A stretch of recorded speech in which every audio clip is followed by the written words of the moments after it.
నమస్కారం. టీవీ న్యూస్కు స్వాగతం. ఢిల్లీని పెను విషాదం కమ్మేసింది. దేశ రాజధానిలో చారిత్రాత్మక ఎర్రకోట సమీపంలో ఈ మధ్యాహ్నం జరిగిన ఒక శక్తివంతమైన పేలుడులో కనీసం 13 మంది ప్రాణాలు కోల్పోయారు. ఈ ఘోర ఘటన రద్దీగా ఉండే చాందినీ చౌక్ మార్కెట్ ప్రాంతంలో చోటు చేసుకుంది. ఈ పేలుడు ధాటికి మరో 30 మందికి పైగా తీవ్రంగా గాయపడ్డారు. క్షతగాత్రులను వెంటనే సమీప ఆసుపత్రులకు తరలించి చికిత్స అందిస్తున్నారు. వారిలో కొందరి పరిస్థితి విషమంగా ఉన్నట్లు వైద్యులు తెలిపారు. మృతుల సంఖ్య మరింత పెరిగే అవకాశం ఉందని అధికారులు ఆందోళన వ్యక్తం చేస్తున్నారు.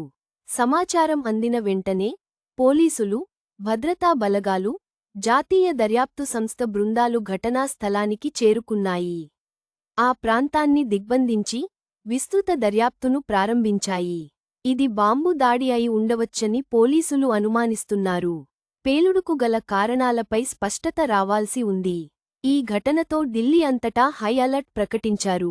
ప్రధాన కూడళ్ల వద్ద, కీలక ప్రాంతాల్లో భద్రతను కట్టుదిట్టం చేశారు. రాష్ట్రపతి, ప్రధానమంత్రి ఈ పేలుడుపై తీవ్ర దిగ్భ్రాంతి వ్యక్తం చేశారు.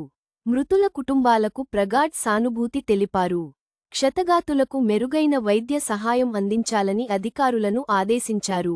పండుగల సీజన్ ముందు జరిగిన ఈ దాడి ఢిల్లీ వాసుల్లో తీవ్ర భయాందోళనలను సృష్టిస్తోంది.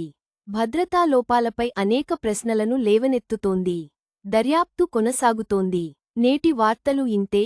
చూస్తూనే ఉండండి టీవీ న్యూస్.